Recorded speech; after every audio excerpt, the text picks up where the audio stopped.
Hello YouTube family, তো দেখতে পাচ্ছ এগুলো হচ্ছে জিওল মাছ। যারা জিওল মাছ বানাতে পারো না তাদের জন্য আজকের ভিডিওটা।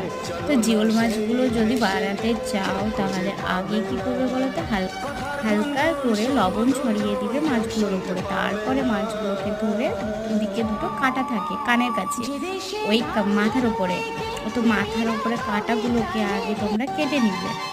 কাঁটাগুলো কেটে নেওয়ার পরে পেটটাকে কেটে নিবে, তারপরে দেখবে সুর আছে, সুরগুলোকে কেটে নিবে, তারপরে লাস্টটা কেটে নিবে, তাহলেই হয়ে যাবে তোমার মাছ বানানো।